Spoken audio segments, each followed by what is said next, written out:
How has Lane Kiffin pulled off LSU's number one ranked transfer class? That's what we're going to be getting into on this edition of LSU Odyssey Live. Good morning, happy Monday to y'all. How are you doing? Bright and early here in the Mountain West as we prep this show for you. We've been posting all of the profile articles for 6 of the new transfers, in-depth articles on each one of these players so far. We've got articles in the works for every single one of them. A ton that are ready to be shipped off one by one as they are completed and perfectly ready for your guys' consumption on LSUODYSSEY.com. So I encourage you, if you're, hey, where was the show? What am I? I've been putting together this project of all of these transfer portal guys, and we're probably going to release 10 of them individually, but the rest will absolutely be in one giant article together, and it's going to encapsulate how Kiffin has done this and what Kiffin is building. I shouldn't just give Kiffin all the credit. Kiffin and company, his staff, and what they've built. It's not just the guys they've gone out in the portal necessarily. It's the guys they've gone out in the portal and how they complement with a lot of the guys they've retained. That's when you go to, this was a number one class. The second LSU signed Sam Levitt, right?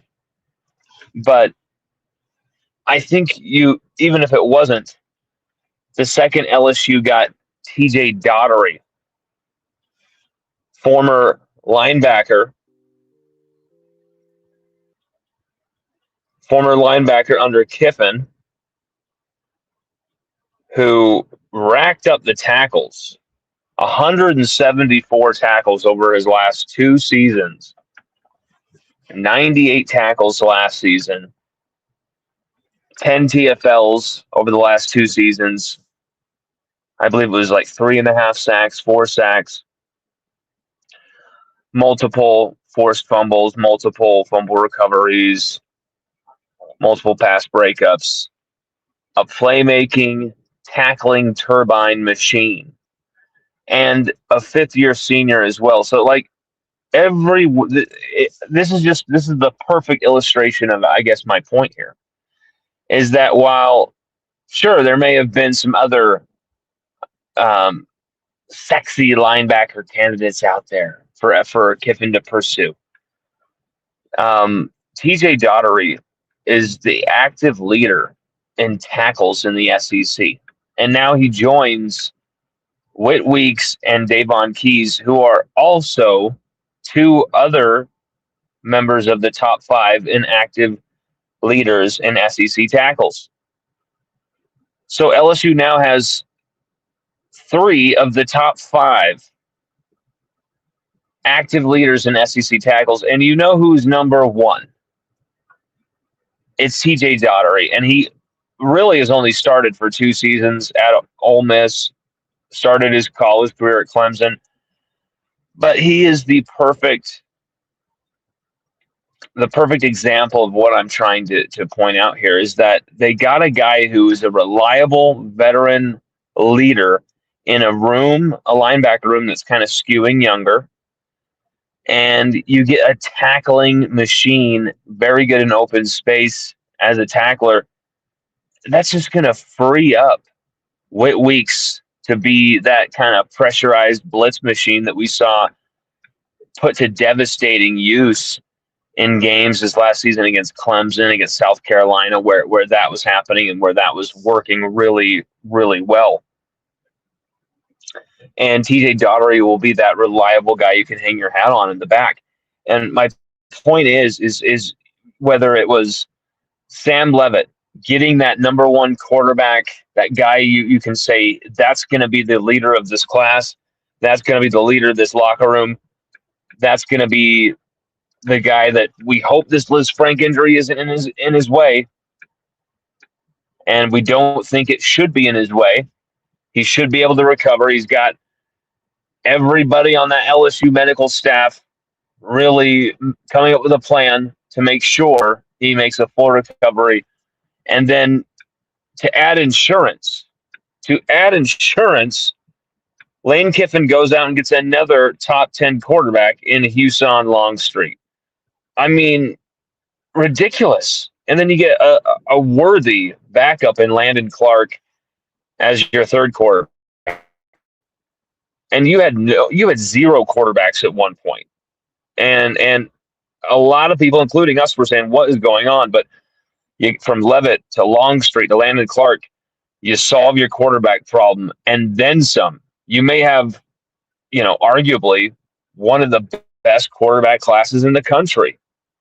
And then offensive line, I don't think you've solved it 100% just yet. But Darren Stray coming over from, offensive line coach Eric Walford's Kentucky. Stray, Satterwhite, William Satterwhite, inside offensive lineman from Tennessee.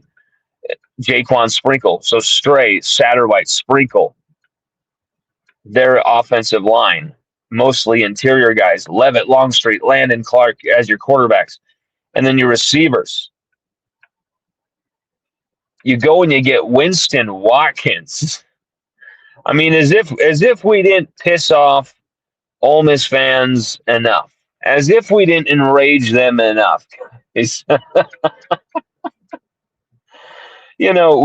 get Winston Watkins, and then he goes on the air with Matt Moscona and basically says that Ole Miss is in, they're still using the Macintosh from 1988 while LSU are tossing the iPads around. Basically saying that these guys are still using stone tablets and they're the Flintstones. And to quote my friend Jake Crane, LSU are the Rolling Stones. So you've got that dichotomy, and he just openly says it. And man, Pete Golding's got to be just furious. But then you add to it with getting TJ Daugherty on top of it. Oh man, Pete Golding's got to be furious because that's a guy that they are thinking, wow, we can pay these other guys to come back. Maybe we can get a hometown discount on TJ Daugherty. Not meaning hometown as in that's his hometown, but hometown discount is this is a guy who's been with us for 3 seasons. Surely we don't have to pay him that much. He's kind of a reliable guy. He's kind of a team first guy. We don't need to pay him, right? And Kiffin finds a way in there and is able to get TJ Daugherty, get Winston Watkins, both from his former team, Ole Miss. Pete Golding, he's got to be infuriated. He's talking about how, well, LSU has all these Heismans and national championships. He didn't say LSU, but that's who he's talking about. He's saying LSU has national championships and Heisman trophies, but no one who's in that building was part of the staff that won any of them. And it's like, actually, that is complete bullshit, because whether the head coach is there or, the head coach that won some of those or the players that won some of those are there or not, you obviously still have a guy like Corey Raymond on staff, but you really aren't looking at the surface when you're talking about what makes LSU, when you're talking about guys like Jack Marucci and what he does behind the scenes as far as the sports science, even the sports medicine angle of it. The dude is a genius, a wizard, and he's been there for ages. Even a guy like Michael Bonnet on the media side of things. You have a spectrum of LSU guys behind the scenes, of Verge Osbury. Men who've been there for a long time, who know what LSU is about and what it takes to be great there, those guys are the ones who establish it. So I thought that was kind of funny of Pete Golding to to rip on. It's like, dude, you don't even understand what makes LSU LSU. It's not even really necessarily the head coaches that come in here. They come in here and kind of give their little imprint on it, their little seasonings to the stew. But LSU is always LSU, no matter who comes in and who leaves. It's always the same, and that usually revolves around the people who are there that make up that athletic department day to day. And those are the people who are in the trenches every day, and those are the people who really make it what it is and why it has been so successful and so cohesive, coach to coach. But you also lost so many receivers. You lost pretty much, I think it's like 9 receivers or something in your room, and so you go out and you get, like, I think it was 9 receivers or 10 receivers. You know, and some of these guys, Trey Wilson, Jace Brown, Tyree Holloway, Jackson Harris, and then of course Winston Watkins. Those guys are the ones who really caught my eye. Guys who are really, I mean, in a Kiffin offense, they could be something special. They could be absolutely explosive.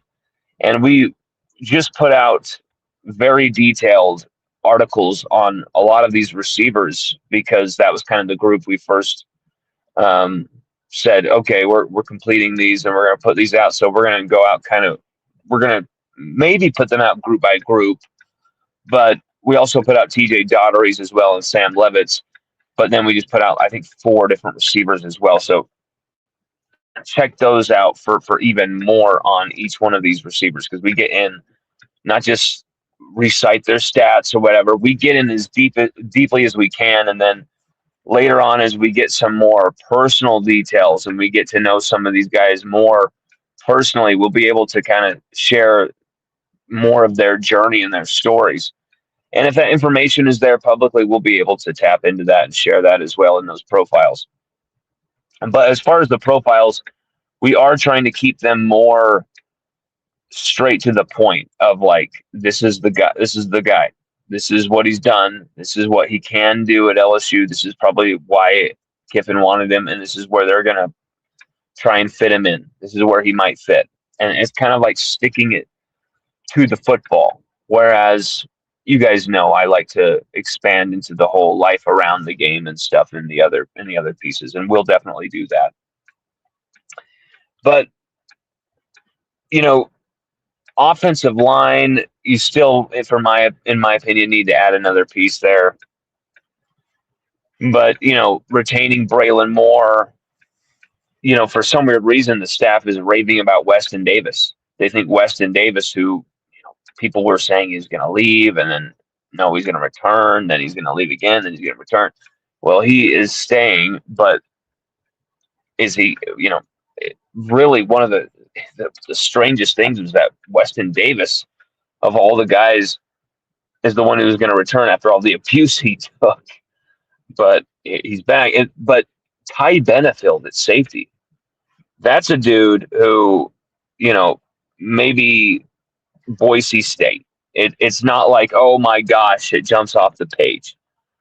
But his production should.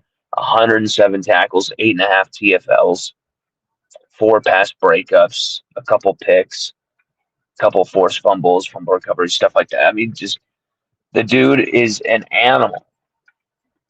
And so Ty Benefield with TJ Daughtery now added to this lineup. You put Deshaun Spears potentially at star.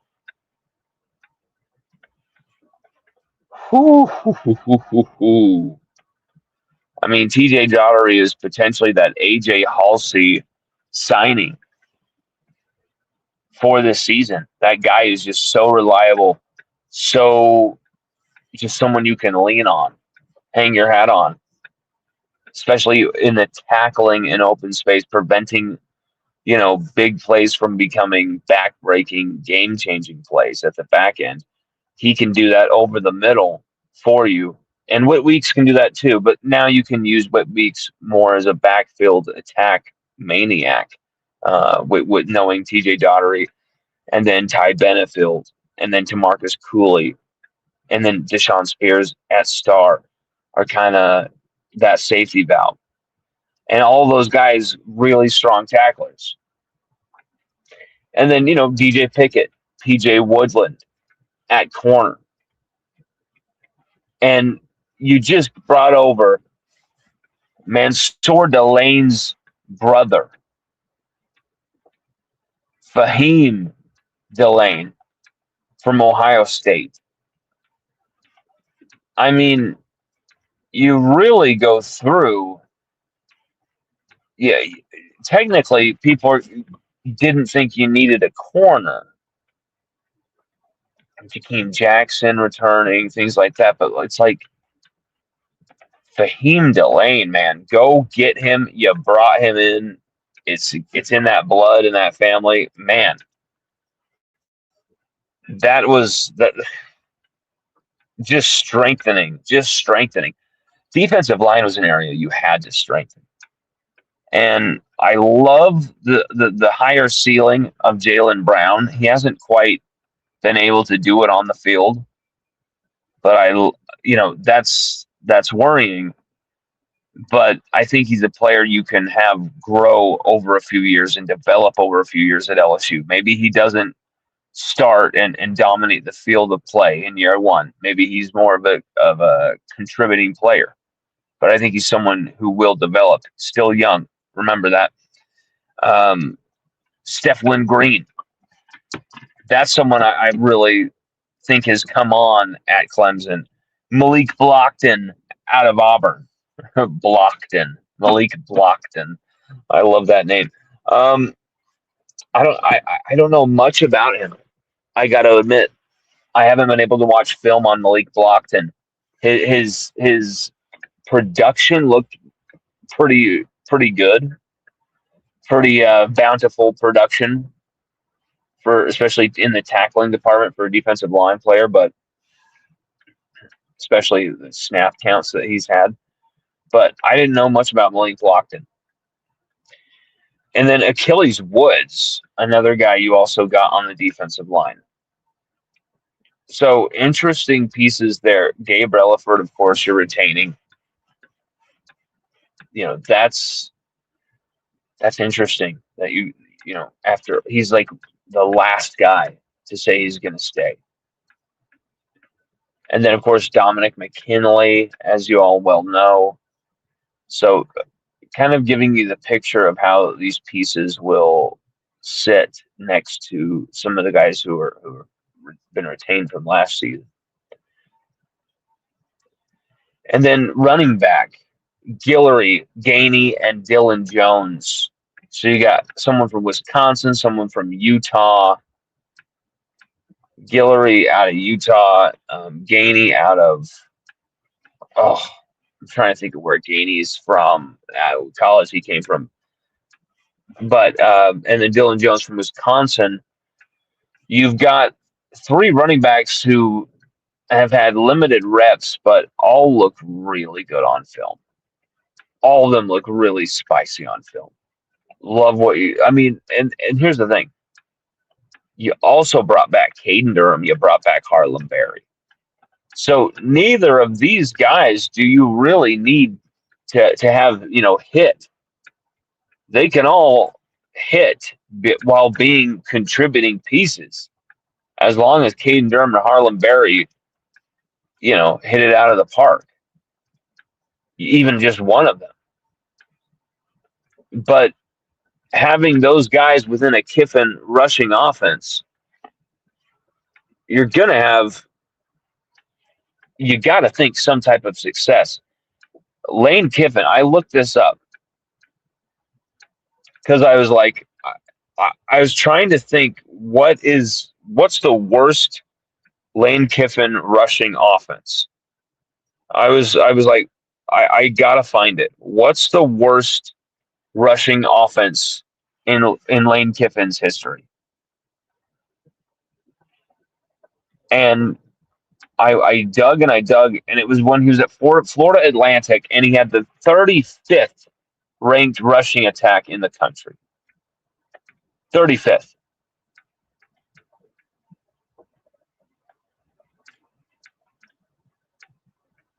Or wait, or was it maybe it was like his third year at Ole Miss. It was somewhere. It was one of those seasons. Either his third is the year with Quinshon Junkins, I think, or the Florida Atlantic, one of his Florida Atlantic seasons, where it was just in the 30s. That was the lowest. Lane Kiffin and this LSU offense should be able to run the ball unless they get the evaluation completely wrong. Unless every offensive lineman in the portal is terrible, and then Eric Walford can't develop or get anything out of a guy like Solomon Thomas, a guy like Weston Davis, you know, Braylon Moore at center has a bad season. Like, can you really see that happening? I feel like LSU will have more struggles throwing the football than we should running the football in the season coming up, especially when you have a quarterback like Sam Levitt, dual threat freak there. Why did that picture of Damon Williams come up? So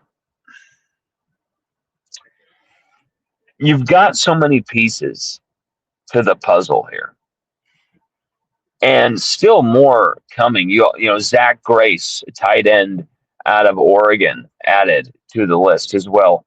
So I believe it was 3 different tight ends that you brought in as well. So you've got so many different pieces here. It's like learning a new roster.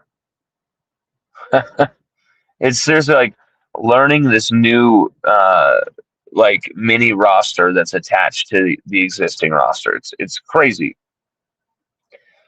I mean, I thought of something too. You brought in a couple tight ends, which you needed, but then you also bring in 9, or maybe it was 10, maybe Malik Elzy and Josh Harris as well. So I think it might be even 10 receivers that you brought in. Ridiculous number of receivers. Trey Green, how's he going to feel about that? There's 14 other guys like, hey, give me the football. Like, that's it's ridiculous how many like just pure targets LSU has to throw the football to. It's crazy. It's freaking crazy how many receivers and tight ends LSU have signed. But they've also been doing it in the trenches.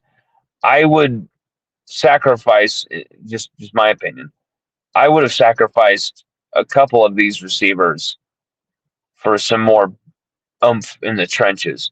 But here's the thing. Kiffin's having no problem getting that cash, getting that dough to fulfill what he needs to do in the portal. It seems in infinitum, like it seems like the more money he needs, the more targets that he's got, the possibilities are still there. And now you've had the number 1 offensive line target in the country, Jordan Seaton, on campus. And everything looks really good for that. Like, here's the thing though. Every visit that's going to happen in Baton Rouge is going to look all systems go. Like, right now it feels like Kiffin, this staff could sign anybody. But we'll see what shakes out. I will say this. From the information I was told, I would not be shocked if Jordan Seaton commits to LSU, because LSU have made, and you think, how many guys have we signed? Over 30 now. You think it's like, okay, there's no way that the money's still going to be strong at this point. Under Kelly, we would have like nothing. It would be like he would be up there at the podium saying, "You're spoiled. You're spoiled, goddamn you." Like, and instead, Kevin's like, "No, let's go for more." And I love it, because this is what you need to do to make a championship roster. And you're really going and filling every spot, every need you needed to address. I wish you would have been able to keep on Aaron Burrell, your kickoff place kicker, but also a guy who had the foot, the leg to potentially be a really good long distance field goal kicker, accurate field goal kicker, because he wanted to do it all. And he was in line to do it all. And for some weird reason, Kelly never let him do it. Even when Damian Ramos proved that, like, after 42 yards, he really was, probably like 30%. You had Aaron Burrell there itching to get an opportunity and never did. And then he leaves. And Kiffin goes and gets the number one freshman kicker in the SEC last year in Scott Starzik out of Arkansas. 14-18 last year. Nailed every kick he took inside the 40. Nailed every PAT. Led Arkansas with scoring 89 points. You just brought in quality everywhere you look. And I'm not going to sit here and say that every one of these guys is going to hit. Every one of these guys is going to be amazing. Every one of these guys is going to be foolproof and nothing to worry about. I think there could be some issues. There's always going to be those issues. There's always going to be some hiccups, some problems, injuries, things like this. You don't unforeseen circumstances you don't anticipate. And that type of stuff usually happens at LSU. But right now on paper, the way things look, you've got to love what you're seeing here. And I almost think maybe LSU doesn't win big, like a championship in year one with Kiffin, but damn, I think this team will play a lot better than in 2025. You won't even think 2025, 2024 even existed. I think it'll be a lot higher quality. And I think maybe, look at the ages, look at the eligibility of a lot of the guys that Kiffin and his staff have targeted and have signed. A lot of the guys are younger, on the younger side. That says to me that it's, about growth and development, as well as going out and signing the best of the best. And it's not such a mercenary vibe when they're going out and trying to get guys that they can develop and ride with for multiple years. And maybe that means that we don't win big in year one, because we don't go out and we get Chaz Coleman and Cam Coleman and this, get every big time superstar, 5-star, pay $7 million for everybody. Maybe we don't get Jordan Seaton on the offensive line. Like, I think what you've got here is still very high value. I can be proved wrong. I think it's going to be high value as far as a bridge to an even better team in the next season. And here's the thing. We're not even talking about LSU. Yes, you signed some strong defensive linemen with a lot of higher ceilings and things like that, but also you have one of the most impressive freshman defensive line classes in the country, probably the most, number one overall player among them, a couple 5-stars as well, and a high 4-star. Legitimate, ridiculous group of freshmen who should be playing some at least some contributing reps. Lamar Brown, Trenton Henderson, Big Rich Anderson, Deuce Geralds, freaks.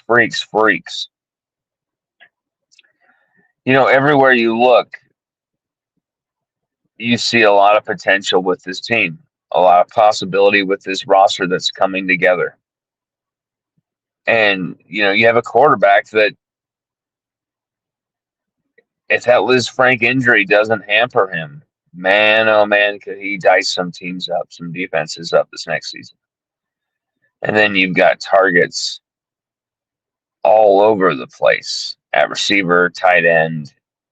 You've got an actual running game with that Blake Baker defense, where you can say whatever you want about they couldn't stop a running quarterback and all this type of stuff. stopping a running quarterback usually entails not being exhausted in order to do it. You know what I'm saying? Like, how can you, from playing 90 freaking plays against a dual threat quarterback, and be able to actually get the dude on the ground? Like, if you cut off even just 20 to 30 of those plays with LSU being able to run the football more. No, not 20 to 30, but even like 10 to 15, 18. You cut out 18 of those plays with LSU running the football and actually being able to possess the ball, actually being able to control the football, give their defense an actual breather instead of the next play an incredible defensive turnover is created, and then the next play you throw a pick in the red zone or some bullshit like that. That type of stuff demoralizes the defense, but also you run the football, you're going to be able to stop more running quarterbacks defensively because your guys just aren't exhausted. And then you actually can have time to adjust and figure out how they're setting these plays up on the RPO. How are they screwing us? You've seen it in games where LSU can actually run the football. And I mean, my God, this defense, maybe it won't be as good as this last year. Maybe they do take a step back. Maybe they take a big step forward.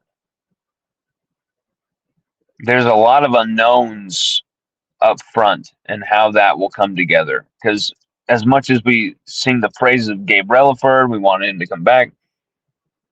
Dude had one TFL last year in, I think it was 4 or 5 games before his injury, but he didn't really produce many plays. But at the same time, he was subtly good out there, keeping the edge. His length was always a problem.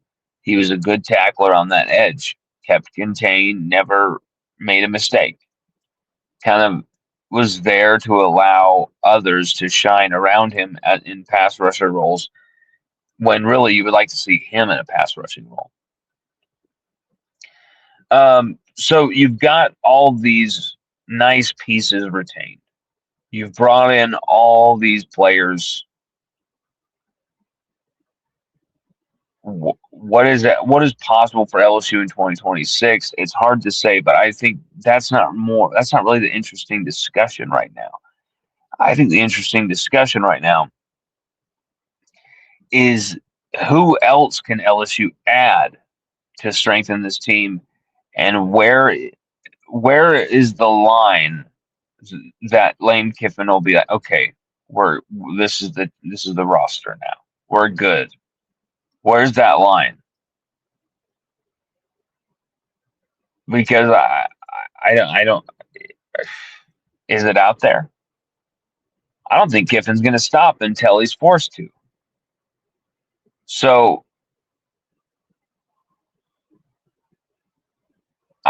I think as long as there's top targets out there, they're going to pursue them as long as they're able to. And this is the type of hunger, the type of desire, the type of intensity that LSU fans did not have from a head coach for some time. And this is the type of really want to and work ethic that LSU hasn't seen for a while from their head coach.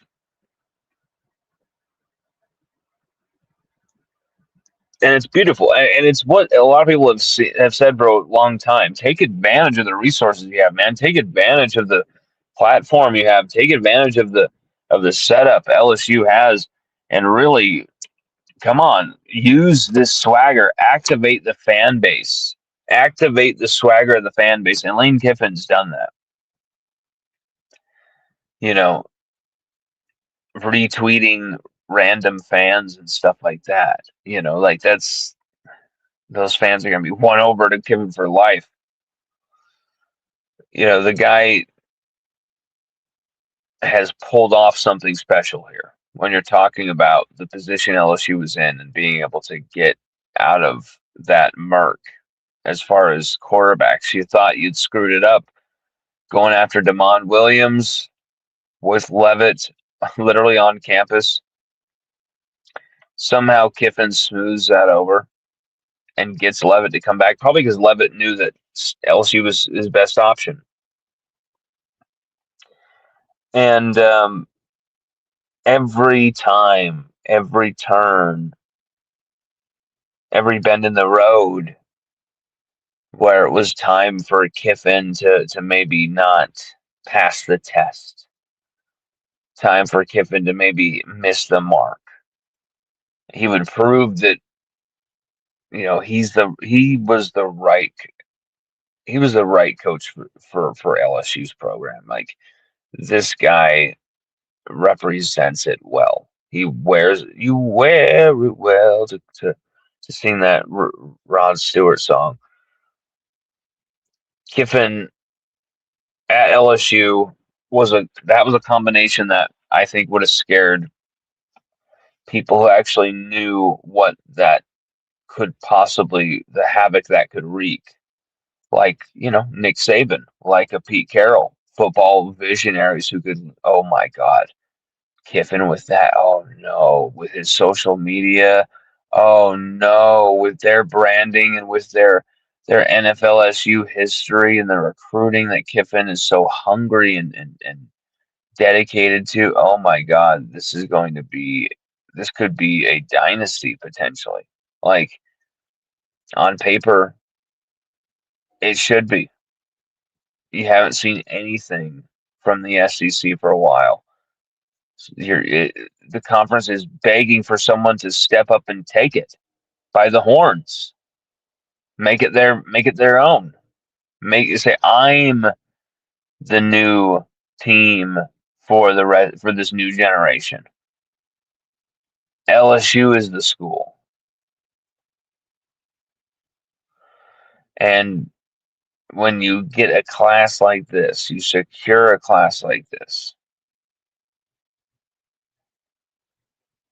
That's just. I mean, a lot of LSU fans are frankly stunned by it, and I'm just, this is what Kiffin has done in a ton of different spots, and he's done it at Ole Miss with less resources, with the Macintosh Flintstone tablet, dark age technology and equipment.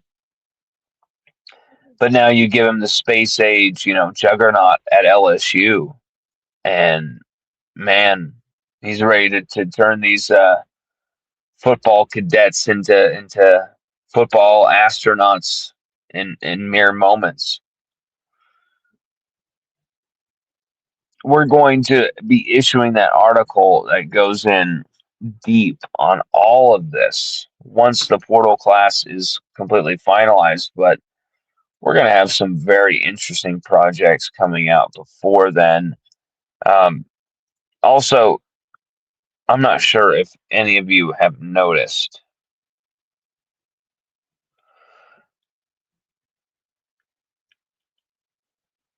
but our Twitter account was suspended, and hopefully we can get this cleared up and get our account back. Just almost 10,000 followers on that, and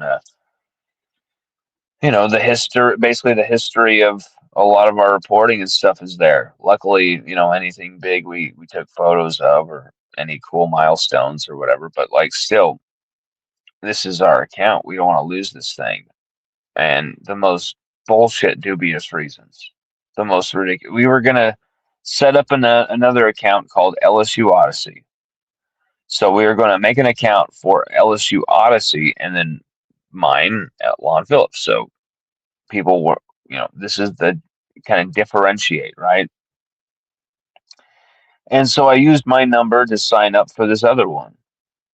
And so because my number was signed up under both, it freaked out and basically said I'm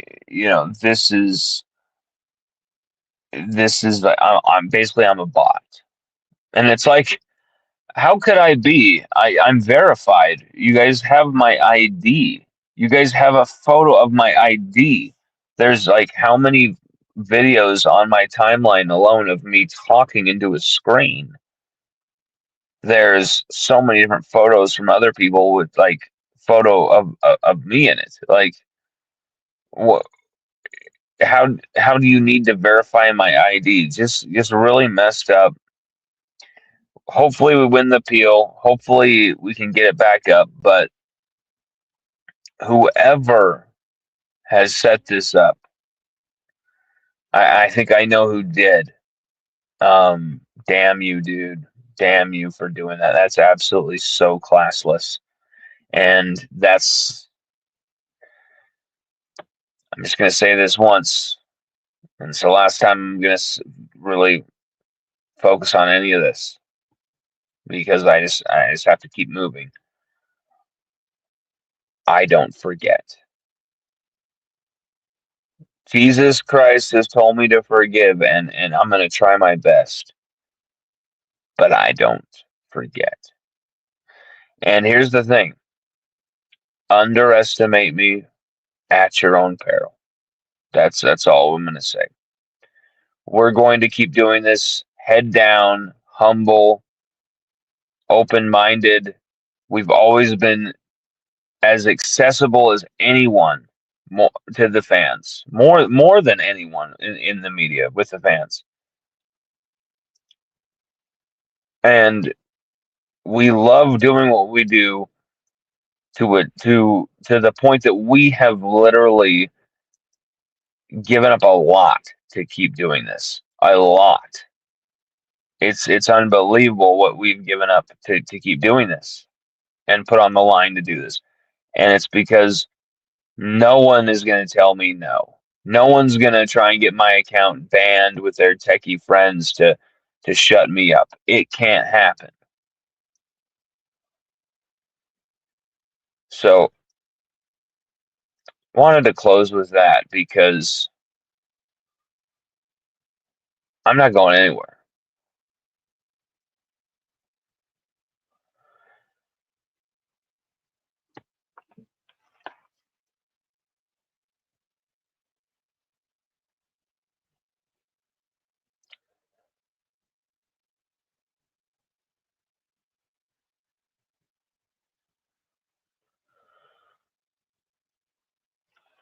Offensive line could be a situation that could be nasty. Um, Satterwhite, Sprinkles, Stray, Weston Davis. And, none of this, if you had Carius Kern returning, someone like that'd fill you with more confidence than these guys. I got to be honest. But we'll see. It's just, you're never going to be able to replace all of these starters in a lineup, offensive line wise, every season and be able to really make it happen. It's just not going to. Everybody, if you want to follow us, and I really hope you should, let me get the new our temporary account. Hopefully temporary, not our new one, but hopefully temporary, and we can get our old account.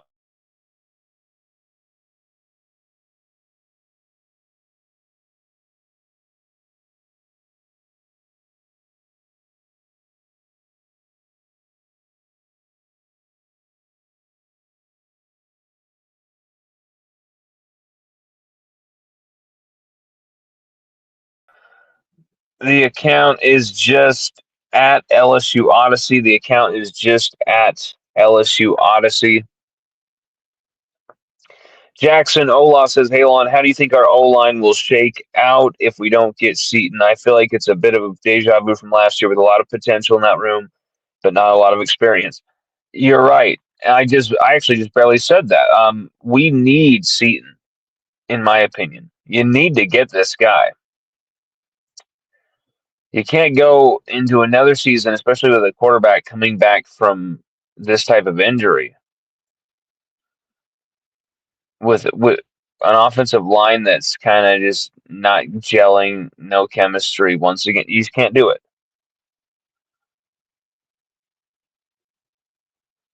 You have to beefing up on that offensive line. You have to beefing up in the trenches. Maybe you should have not got 12 freaking receivers, and maybe a couple of those guys, some of them seem like they have the same damn name. Trey Brown, Jace Brown, Trey Wilson, man. So many of those guys have the same damn name, I swear to God. Um, Maybe you could have traded in a few of those guys and bring in a few more offensive linemen, a few more defensive linemen. But we will, this is Kiffin's team and this is his evaluation. This is his setup. They obviously believe strongly in what they're doing, and we're going to see how it works. If it doesn't, we'll call it out. We're not going to be a homer, but we're not.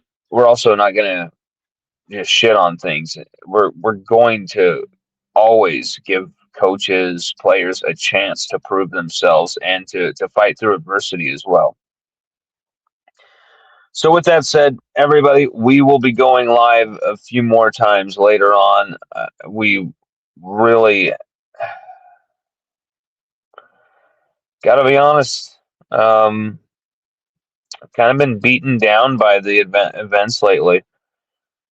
Trying to keep going, but it seems like there's a lot of things just trying to just get in our way, and whether that's really devious people, whether that's just kind of the setup of modern internet BS or whatever, and you just want to keep pushing forward, keep your head down, and just work and just hope things will turn for the better. And whoever, if anyone out there is listening to this feeling kind of down in the dumps or like nothing's working, I'm telling you, I've been in this situation a few times with this LSU Odyssey project, and every time we're able to pull ourselves out with something that's, I know even our biggest haters and biggest detractors are surprised by and kind of like, holy shit, whoa.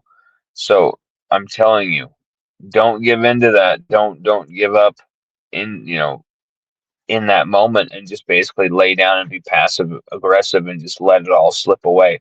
You gotta fight. You've gotta fight and you've gotta work. And that's really what it's about, baby.